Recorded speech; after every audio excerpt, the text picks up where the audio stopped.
the number one relationship. Kids don't come first. The relationship with my wife comes first. A lot of people get that wrong. Okay. Bottom line is my kids live for their own lives. My wife and I are as one. People don't understand that. And if you're not good with your wife, you better get your shit together. Okay, I'm divorced. Great lady. I needed to move on. And you have to have those tough conversations. So many people say, you know what? They become dogs. Jay, a lot of guys become dogs. I'm going to stay in this relationship out of convenience.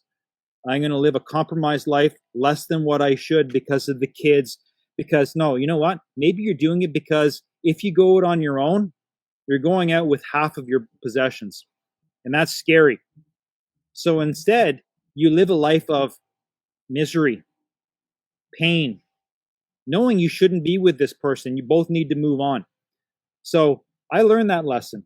This relationship with my wife right now, we are a rock solid. We are not on the same page. We are on the same letter of the same word. She can run my business. I trust her with my money. She trusts me with her money. She's capable. We got a passion for one another. I take care of her. She takes care of me. I got an appointment with her later on. She goes, what's the appointment? I said, I'm giving you a massage. She goes, really? I said, damn right. You deserve it.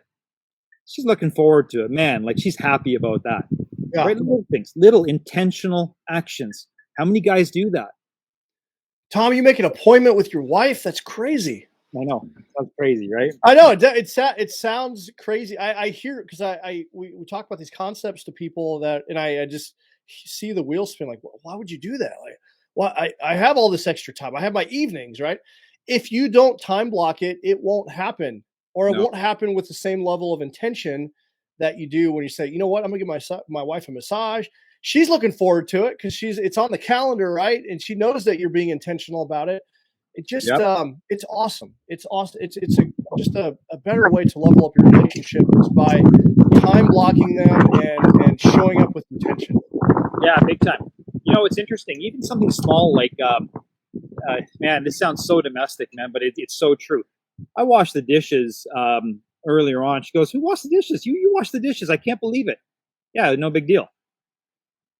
So what? You got to understand, in Costa Rica, pipes break very quickly. They dry out very quickly, so our dishwasher doesn't work. I am the dishwasher, right? It's the least I can do. Yeah. It's the least I can do around the house. And she's like, wow, I feel good. Making a meal for your wife, like on the barbecue or whatever. That stuff goes a long way. And then listen, later on at night, when we want to get passionate or I want to get passionate, she's fair game because she's like, this guy loves me. Yeah.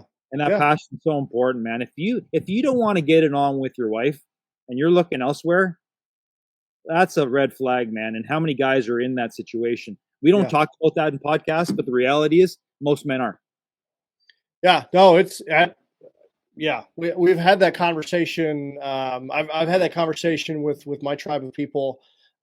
That's not normal. It's not normal to not want to be with your partner. There's something going on there that needs to be unpacked or uncovered. And if you let that fester too long, it gets calloused and it will ultimately destroy your relationship. Big time. And so, and this is something that, I mean, like you, I've been divorced. I didn't know what the love languages were. Like, people aren't teaching these things in school. They're not having these conversations. You don't, and if you watch Netflix and I mean, what was on Netflix the other day? It was like the Paradise, the Bachelor Paradise. And okay. I watched it a little bit and I actually got really upset with what the words that the guy was saying about sleeping with these girls. I'm like, this is so disgusting. Yeah. Like, this is not how a man should treat a woman. And, there were little kids around. I made the point, like, I know you guys are watching this, but I just want you to know that I'm not okay with this. This is not normal behavior. This is not what a successful relationship will ever turn out to be or look like. And so just realize that this is TV and it's not reality. It's reality TV, but it's not reality. Yeah. And I think people are just inundated with this. I don't know. Like, we're not having the conversations that we need to be having. And we're being inundated with a bunch of bad behavior, which is exacerbating the problem. No, and I agree with you. And the other thing too is you take a look at, I've got a certain view of where I want my life to go. Mm-hmm. I've got certain values. And if they don't match up with my wife, if we're not on the same page with regards to where we're headed and with our values, the relationship is over. And I think so many people get into relationships because it feels nice. It feels nice to be with somebody. But you didn't take that inventory before about values, about where you want to go with life.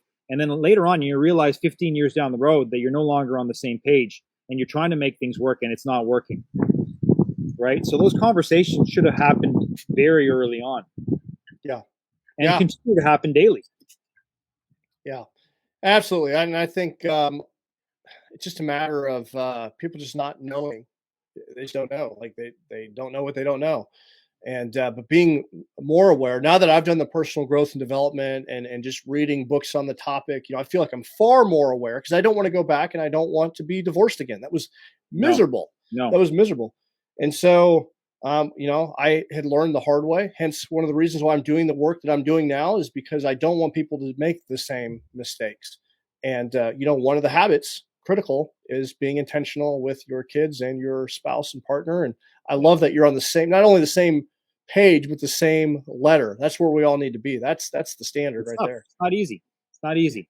But I think there also is a raw attraction that you have to your spouse or your girlfriend, whatever the situation is. You got to have that raw attraction, and you got to be rooting for that person. That person has their goals and dreams as well, and you're there to support them. Right? Dudes can be selfish. Women, I think, less so. Dudes can be selfish. It's all about them, right? And you and I both know enough guys like that. So it's like you said, getting in tune with their goals as well. Yeah, absolutely.